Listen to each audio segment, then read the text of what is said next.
Okay, good morning students.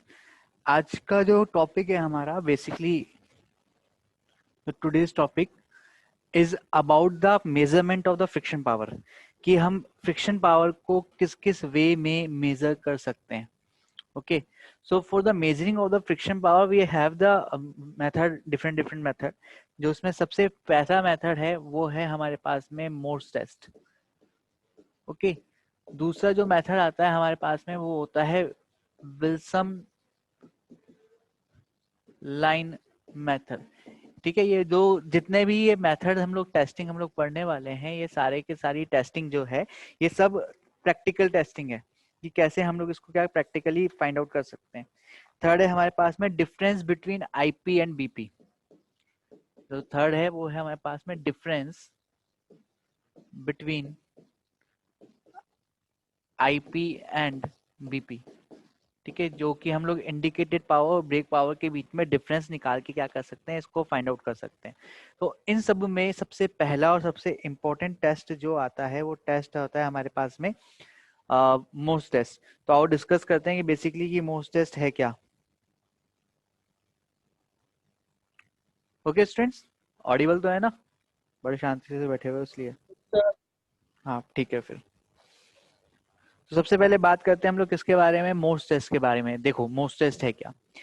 देखो Morse test किसके लिए एप्लीकेबल होता है, मल्टीपल सिलेंडर इंजन के लिए एप्लीकेबल होता है। ये सिंगल सिलेंडर इंजन के अंदर अप्लाई होता भी नहीं है। यहाँ पर क्या करते हैं कि जो सिलेंडर होता है कि वन सिलेंडर्स को हम लोग क्या कर सकते हैं, कट आउट कर सकते हैं। जो भी हमारे पास में एक सिलेंडर है उसमें से एक सिलेंडर को हम लोग क्या कर देंगे, कट आउट कर देंगे।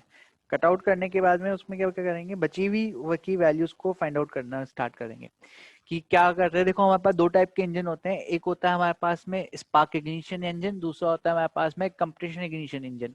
स्पार्क इग्निशन इंजन में तो प्लग को क्या कर देते हैं, शॉर्ट कर देते हैं, और कंप्रेशन इग्निशन इंजन के अंदर हम लोग इंजेक्टर को क्या कर देते हैं, डिस्कनेक्टेड कर देते हैं।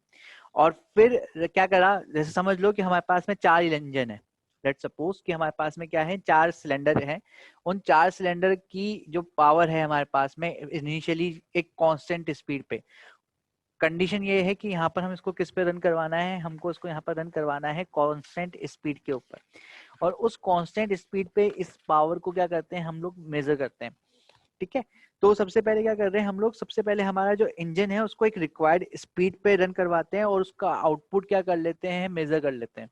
If it is run on the required speed और उसका आउटपुट मेजर कर लिया, तो हम लोगों ने सबसे पहले क्या फाइंड आउट कर लिया है, उसकी ब्रेक पावर को फाइंड आउट कर लिया है। ठीक है, तो सबसे पहले हमारे पास क्या निकल के आ जाती है, हमारे इंजन की ब्रेक पावर निकल के आ जाती है कि अगर 4 सिलेंडर्स हैं तो उन 4 सिलेंडर में से कितनी ब्रेक पावर हमारे पास निकल के आ रही है। फिर उस सिलेंडर के बाद में क्या करते हैं, किसी एक सिलेंडर को कट आउट कर देते हैं।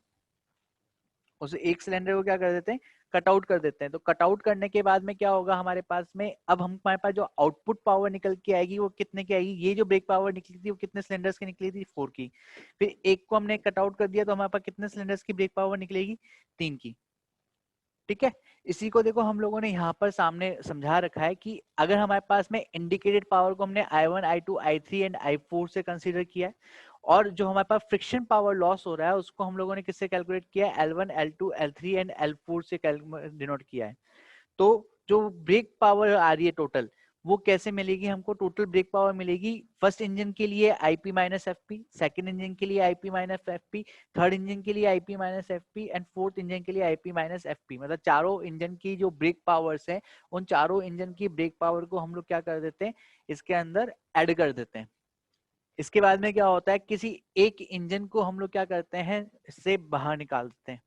इससे बाहर निकालने का मतलब क्या होगा कि हमने किसी उसको जो इंडिकेटेड पावर दे रहे थे वो इंडिकेटेड पावर देना बंद कर दिया। अगर एक इंजन को सिलेंडर को कट आउट करा है तो हमारे पास में जो कंट्रीब्यूशन है I1 का, वो क्या हो जाता है, लॉस हो जाता है। और इसकी वजह से क्या होता है कि अदर इंजन के अंदर क्या होने लगती है, पावर होने लगती है। तो अब मान लो कि इसकी जो एनर्जी है वो कितनी है, B1 है।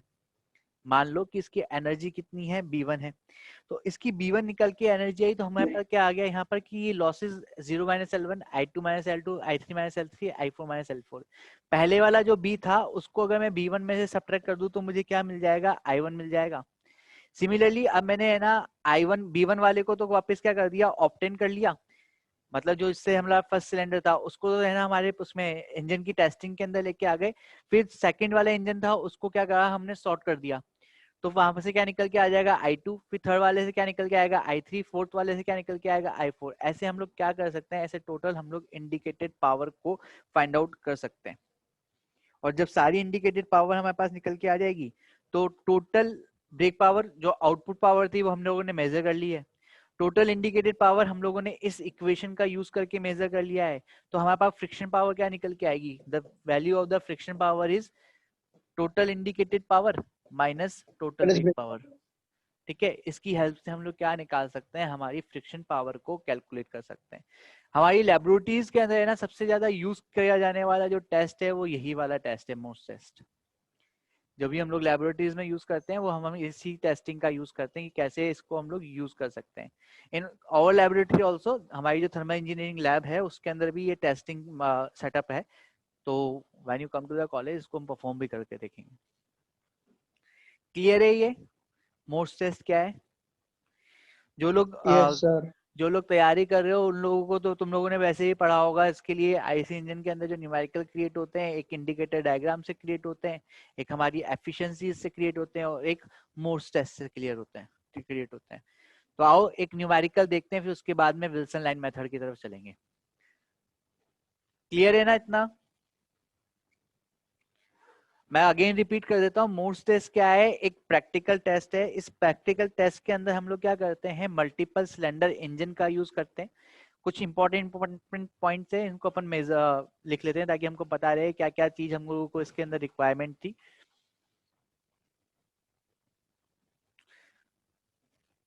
कि जो ये मोर्स टेस्ट है ये कैसा टेस्ट है, एक प्रैक्टिकली अप्लाइड टेस्ट है। It is a practically applied test.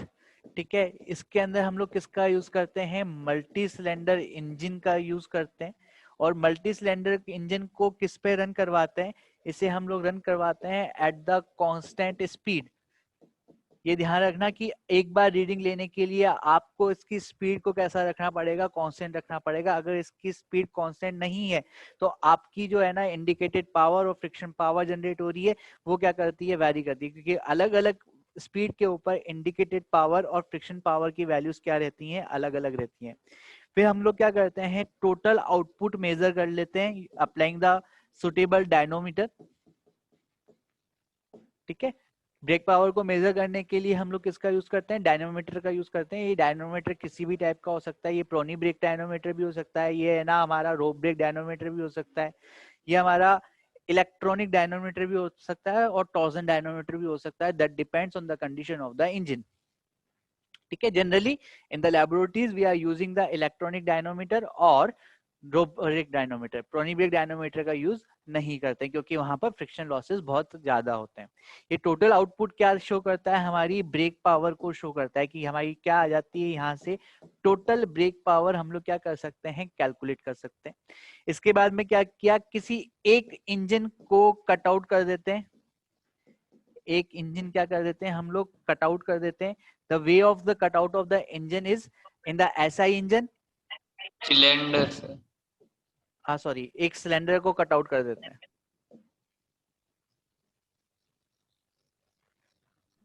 SI में एक, स्पार्क इंग्लिश में शॉर्ट कर देते हैं। हाँ, इस एसआई में तो क्या करते हैं, स्पार्क प्लग को, इस प्लग को शॉर्ट कर देते हैं। और सीआई के अंदर हम सीआई लोग में क्या नोजल करते को। हैं, इसके अंदर जो हमारा इंजेक्टर होता है उस इंजेक्टर को डिस्कनेक्ट कर देते हैं। ये इंजेक्टर क्या कर देते हैं, यहाँ पर डिस्कनेक्ट कर देते हैं। ठीक है, फिर इसके बाद में जो हमारा नेक्स्ट स्टेप रहता है वो नेक्स्ट स्टेप रहता है कि अब वापस से इसको रन करवाया जाता है और उसी स्पीड पे इसकी क्या फाइंड आउट कर ली जाती है, ब्रेक पावर फाइंड आउट करी जाती है। लेट्स सपोज कि ये ब्रेक पावर क्या है 1 है। ठीक है, एक 1 सिलेंडर कट आउट करने के बाद में जो हमको नई ब्रेक पावर मिल रही है, इसको हमने क्या बोला है, ब्रेक पावर 1 बोला है। तो यहाँ से हम क्या कर सकते हैं, फर्स्ट सिलेंडर की इंडिकेटेड पावर निकाल सकते हैं बाय बीपी माइनस बीपी1। सिमिलरली यही प्रोसेस हम बाकी सिलेंडर्स के साथ में करते हैं, तो हमारे पास में I2 निकल के आ जाता है, दैट इज बीपी माइनस बीपी2। हमारे पास I3 निकल के आ जाता है, दैट इज बीपी माइनस बीपी3। फिर हमारे पास में I4 फाइंड आउट कर सकते हैं हम, वो क्या होता है हमारे पास में BP minus BP four. By using these value हम नेट इंडिकेटेड पावर निकालते हैं, that is the I1 plus I2 plus I3 plus I4। Okay, हमारे पास में टोटल ब्रेक पावर है, हमारे पास टोटल इंडिकेटेड पावर है, तो how can we calculate the friction power? The friction power is BP minus, sorry, IP minus BP.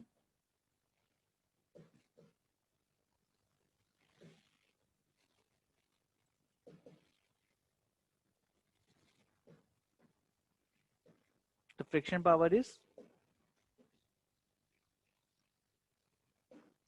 indicated power minus brake power. Indicated minus brake power. ठीक है, ये सामने आपके पास में है ना, इस पूरे मोर्स टेस्ट का एक प्रोसीजर लिखा हुआ है। ठीक है, this is the procedure of finding the brake power of by the using of Morse test. Is it clear to all? आओ इसको सॉल्व करने की, इसको समझने की कोशिश करते हैं यूजिंग अ न्यूमेरिकल। एक न्यूमेरिकल से इसको समझने की कोशिश करते हैं। तो कुछ numerically data share with you. यहाँ पर एक क्वेश्चन दे रखा है आपको, in a test of 4 cylinder. Try करके बताएं एक बार, सोच देखो क्या क्या दे रखा है और है ना इसको डिस्कस करो सबसे पहले कि कैसे इसको हम लोग है ना सॉल्व कर सकते हैं।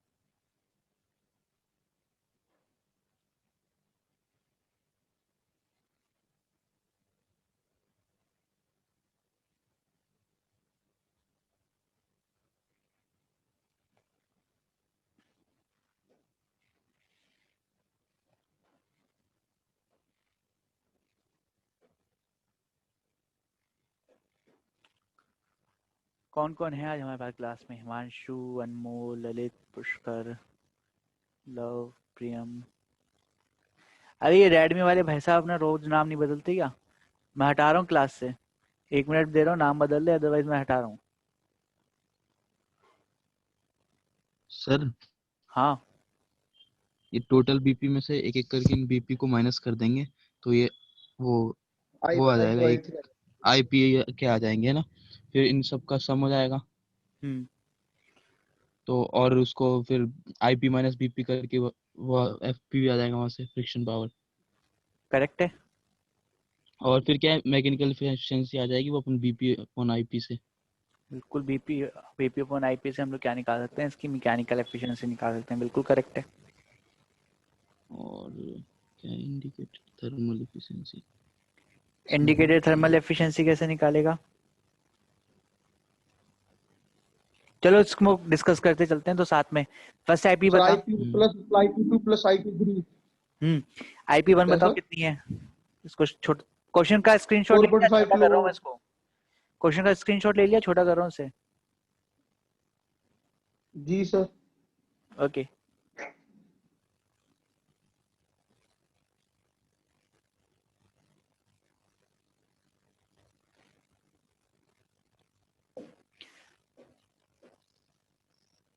देखो हम लोगों को इसका सॉल्यूशन करते हैं। हमको सबसे पहले क्या फाइंड आउट करना है? मैकेनिकल एफिशिएंसी फाइंड आउट करनी है। वी नो दैट कि मैकेनिकल एफिशिएंसी का छोटा सा फॉर्मूला होता है, that is the brake power upon indicated power. ठीक है, मैकेनिकल एफिशिएंसी का फॉर्मूला क्या है? Brake power upon indicated power. Brake power total हमको गिवन है कि कितनी है, 15.6 किलोवाट है। बात करते हैं हम लोग इंडिकेटेड पावर की। तो इंडिकेटेड पावर निकालने के लिए है ना, मोर्स ने क्या बोला? मोर्स ने ये बोला अगर मैं एक एक सिलेंडर को कट आउट करता चलता हूँ तो उससे क्या मिल जाएगी मुझे? रेस्पेक्टिवली इंडिकेटेड पावर मिल जाएगी। तो फर्स्ट सिलेंडर की इंडिकेटेड पावर कैसे मिलेगी? टोटल बीपी में से फर्स्ट सिलेंडर की बीपी को अगर हम लोग सब्ट्रैक्ट कर दे तो हमारे पास क्या मिल जाएगी? इंडिकेटेड पावर मिल जाएगी। 15.6 में से 11.1 सब्ट्रैक्ट किया, कितना बचा? 4.5 4.5 kilowatt. Similarly indicated power of second cylinder कितना? 4.57 4.57 kilowatt. Indicated power third cylinder, fast fast fast, 10.80 5.6 में से ये बच गया हमारे पास में 4.72 4.72 kilowatt. Then indicated Yes. power of fourth cylinder is 4.94 4.92 92 9294. 94 आएगा. 94 अब मेरे को भी ये लगा कि 0 में से 6 जाता है तो 4 बचता है. टोटल नेट इंडिकेटेड पावर कितनी आ जाएगी? हम इसको क्या कर देंगे, चारों को सम कर देंगे. 4.5 प्लस 18.73 किलोवाट प्लस 4.72 प्लस 4.94 कितना बताया बंसल? 18.73 किलोवाट. 18.73 किलोवाट. फिर यहाँ से हम लोग क्या निकाल सकते हैं? एफिशिएंसी निकाल सकते हैं. ब्रेक पावर हमको पता है कितनी है, 15.6, और इंडिकेटेड पावर कितनी है, 18.73. कई बार क्या होता है, आरटीओ तो नहीं करता है, मगर ये जो कंपटीशन एग्जाम वाले हैं ना, ये कंपटीशन एग्जाम वाले इनपुट पावर तो हमको किलोवाट के अंदर दे देते हैं, आउटपुट पावर ये जो हम लोग कट कर रहे हैं इसको, तो इसके अंदर थोड़ा सा वेरिएशन कर देते हैं. तो इस पे थोड़ा सा ध्यान रखना. ठीक है, सेम यूनिट के अंदर है ना सब्ट्रैक्शन करना, सेम यूनिट के अंदर डिवाइड करना. एफिशिएंसी बोलो. 0.833 83.2889 83.3 बोल देते हैं. परसेंट. ठीक है, Yes, द sir. परसेंटेज 83.3% बोल देते हैं. यस नेक्स्ट क्या पूछा है हमसे? Indicated thermal efficiency. फॉर्मूला बोलो. 3600 divided by MF upon BSFC into CV. Indicated thermal efficiency ये क्या बताया? 3600 upon MF into CV divided by brake specific fuel consumption. बच्चे अगर तू इंडिकेटेड थर्मल एफिशिएंसी निकालना है तो इस पे है ना ब्रेक स्पेसिफिक फ्यूल कंजप्शन क्यों लेगा? सर ब्रेक पावर ले अरे सकते हैं क्या? इंडिकेटर 36 मेरे को लगा ब्रेक मार MF दिया सर. Upon B. हाँ देखो, इंडिकेटेड थर्मल एफिशिएंसी पूछी जा रही है ना, तो इंडिकेटेड थर्मल एफिशिएंसी के लिए हम लोग क्या यूज करेंगे? 1 upon indicated specific fuel consumption multiply by CV. और इंडिकेटेड आईएसएफसी क्या होता है? 3600 upon m dot f into ip. ठीक है, if you put this value into this, so what we get? एक बहुत छोटा सा फॉर्मूला बनेगा. eta thermal is equals to 3600 into ip upon m dot f multiply by cv. तो 3600 IP या BP? अगर इंडिकेटेड थर्मल एफिशिएंसी पूछी जा रही है तो आईपी, अगर है ना ब्रेक थर्मल एफिशिएंसी पूछी जा रही है तो बीपी. अच्छा ठीक है.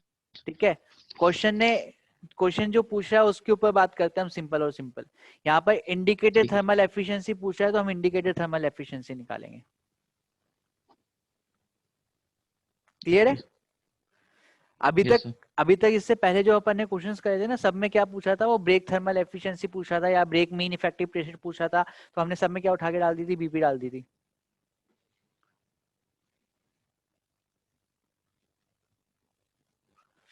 $3600 मल्टीप्लाई बाय 18.73.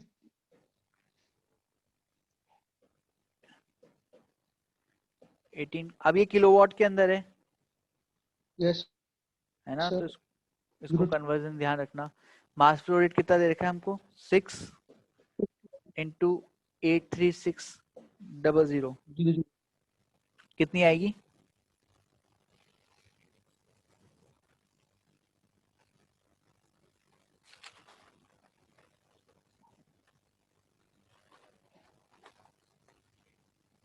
.1344.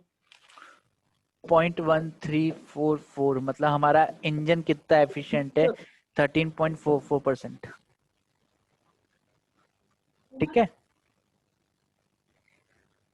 बात करते हैं सबसे बस के second that is the air standard efficiency. ये एयर स्टैंडर्ड एफिशिएंसी निकालने के लिए तुमको है ना ये पता होना चाहिए कि एयर सबसे पहले क्या निकालेंगे हम लोग, कंप्रेशन रेशियो निकालेंगे। कंप्रेशन रेशियो क्या होता है? R R. आर होता क्या है?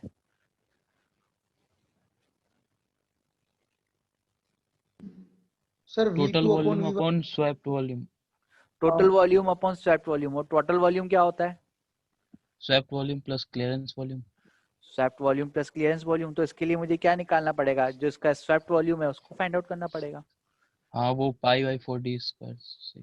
π/4d मेरे को क्या निकालना है? इंटू एल, सबसे पहले स्वैप्ड इससे वॉल्यूम स्वेप्ट आ जाएगा निकालना है। सर। बिल्कुल बिल्कुल। π/4d² multiply by L. इससे मेरे पास क्या आ जाएगा? स्वैप्ड वॉल्यूम आ जाएगा। डाया कितना दे रखा है? 75 mm, 0.075 मीटर। 0.75। तो π/4 मल्टीप्लाई बाय 0.075 का स्क्वायर। स्ट्रोक लेंथ कितनी दे रखी है? 0.1 metre. 0.1 metre. When we put these value, we get 0.0004417 metre cube. ठीक है, this is a swept volume.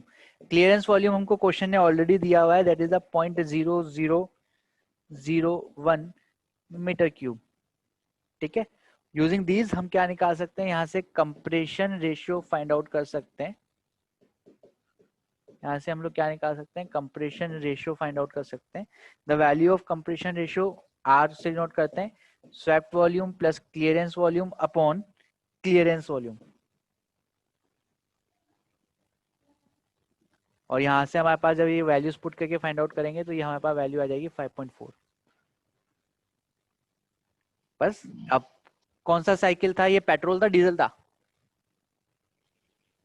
Petrol ही था ना, एयर शायद पेट्रोल ही था।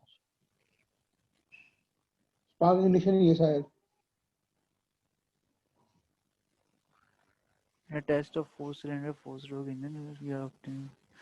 ओके, मेंशन नहीं कर रहा तो है ना, इसको पेट्रोल लेके चलो। जी सर। ठीक है, अगर इसने स्पेशली कुछ मेंशन नहीं किया है तो इसको हम लोग क्या लेके चलेंगे? इसको हम पेट्रोल लेके चलेंगे। If we are taking this as a petrol, so what is the efficiency of the petrol cycle? 1 - 1 upon r की पावर गामा -1। बस, बहुत simple. eta is equals to 1 - 1 upon r की पावर गामा -1। गामा 1.4 होता है और ये हम लोग वैल्यूज पुट कर दें तो वैल्यू बताने पर कितना आ रहा है सॉल्व करके।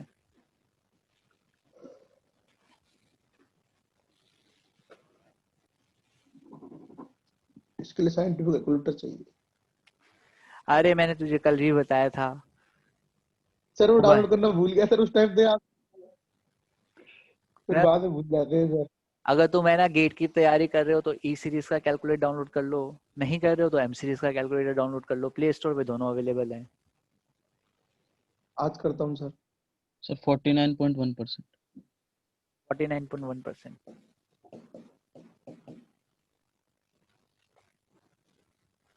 ठीक है, एक क्वेश्चन आपके लिए।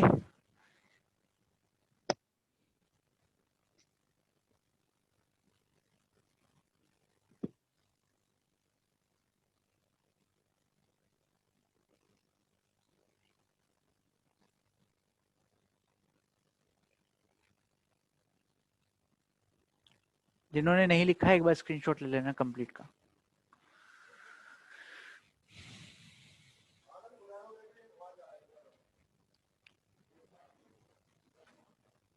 ठीक है, एक क्वेश्चन आपके लिए। क्वेश्चन मैं आपको देता हूँ, स्क्रीनशॉट ले लेना, फिर हम अगले मेथड के बारे में बात करते हैं, that is the Wilson line method.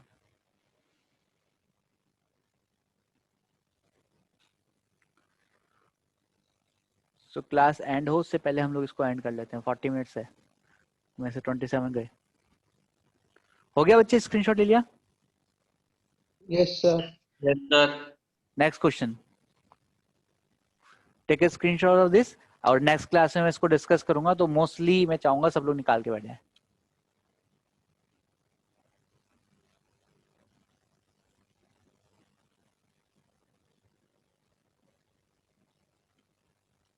Okay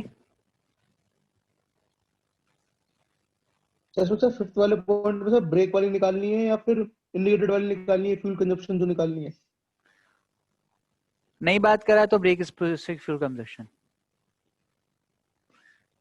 okay sir. ठीक है, और नहीं तो टोटल भी निकाल सकते हो। स्पेसिफिक फ्यूल कंजप्शन के लिए है ना, मैंने एक टोटल का फॉर्मूला भी लिखाया था।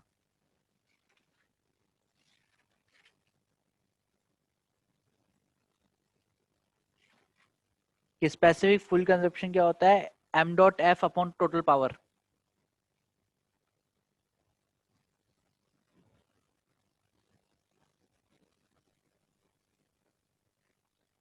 चलो नेक्स्ट बात करते हैं, that is the Wilson's line method.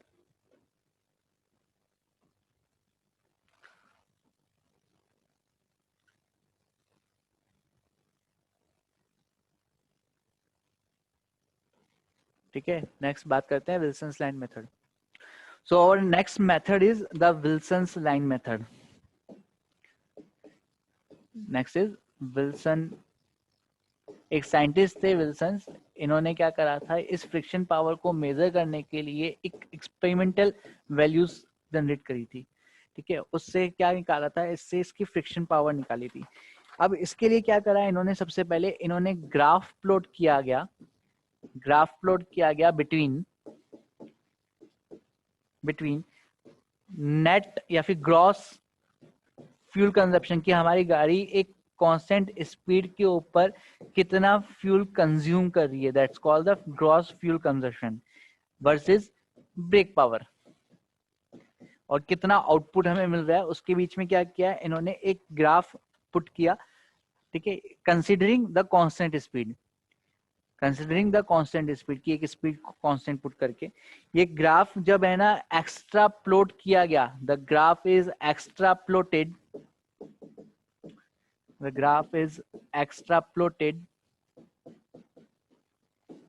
to the zero fuel consumption, कि जब तक इसका जीरो फ्यूल कंजप्शन नहीं हुआ तब तक इसको हम लोग क्या करा, एक्स्ट्रा प्लॉट किया, मतलब कुछ तो इसका रिवर्स एक्सप्लोमेट्री साइकिल मिल रहा था, फिर इसको हमने ना पीछे ले जाके थोड़ा सा इसको करा। फिर जहां पर इस पॉइंट ने, द पॉइंट जहां इस ग्राफ ने किसको कट करा, हमारी ब्रेक पावर को कट किया in the negative section, cuts वो फ्रिक्शनल फ्यूल पावर हमारी। बिल्कुल वो फ्रिक्शन पावर हो गई, brake power axis in an indication of friction power.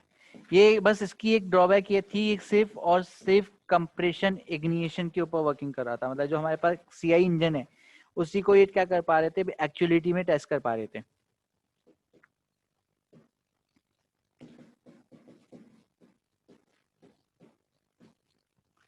Perfection power यहाँ पर है ना, इन्होंने क्या कहा, इन्होंने ये कहा कि ये जितनी भी वैल्यूज हैं, ये सिर्फ और सिर्फ किसके लिए एप्लीकेबल है, ये सिर्फ एप्लीकेबल है, ये जो वैल्यूज है ये किसके लिए एप्लीकेबल है, for the compression ignition only, सिर्फ सीआई इंजन के लिए ये एप्लीकेबल है, अदरवाइज किसी के लिए भी एप्लीकेबल नहीं होगी। ग्राफ कैसा था, ग्राफ कुछ इस टाइप से,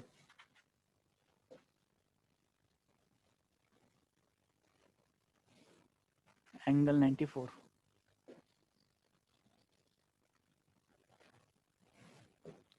ठीक है, कुछ ग्राफ बनाया गया, यहाँ पर इन्होंने क्या लिया, इस जगह पे तो इन्होंने लिया फ्यूल कंजप्शन, कि कितना हमारा फ्यूल का कंजप्शन हो रहा है, और यहाँ पर इन्होंने लिया हमारी ब्रेक पावर को। जब इसको ग्राफ को प्लॉट किया गया, कुछ इस टाइप से एक्सप्लोमेट्री ग्राफ बन रहा था, और जब इसको पीछे एक्सटेंड किया गया, तो जहां पर इसने इस एक्सिस को कट किया बीपी की पावर वैल्यू को, तो यहां से लेकर यहां तक की जो वैल्यूज आई, इसको क्या कहा गया, फ्रिक्शन पावर बोला गया। तो ये मेथड है ना कंपैरेटिवली थोड़ा सा लेंथी था, बहुत ज्यादा एक्सपेरिमेंट करने की जरूरत पड़ रही थी, एक एक पॉइंट को है ना प्लॉट करना, एक एक पॉइंट को प्लॉट करने के बाद में फिर इसकी वैल्यूज को फाइंड आउट करना, इस वजह से। और दूसरा कि ये सिर्फ और सिर्फ सीआई इंजन के लिए एप्लीकेबल था, इसलिए इसका यूज करना हम लोगों ने क्या कर दिया, बंद कर दिया। ठीक है, we are using mostly the Morse cycle. Most test. और थर्ड जो हमने बताया, थर्ड क्या बताया था, ब्रेक पावर और इंडिकेटेड पावर के डिफरेंस को। तो इंडिकेटेड पावर मेजर की जाती है किस टाइप से, इंडिकेटेड पावर मेजर की जाती है इंडिकेटेड डायग्राम बनाकर। इंडिकेटेड डायग्राम किसे कहते हैं?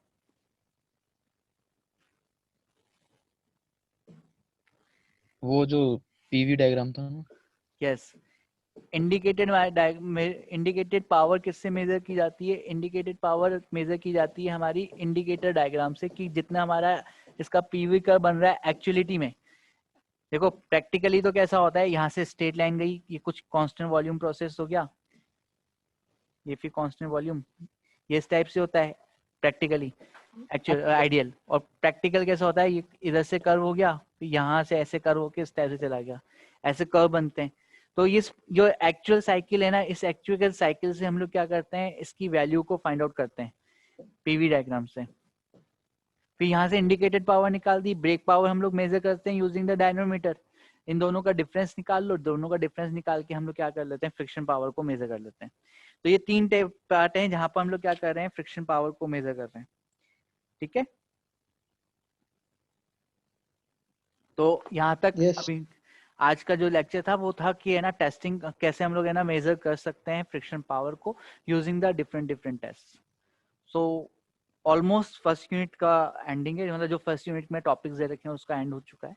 एक इमिशन के बारे में बात करनी है कि है ना, हम लोग अगर इंजन को इमिशन करते हैं तो कौन कौन सी गैस को इमिट करते हैं। सो कल के लेक्चर में इसको डिस्कस करेंगे, और तब तक इसको अपन यहाँ पर एंड कर देंगे। Okay students.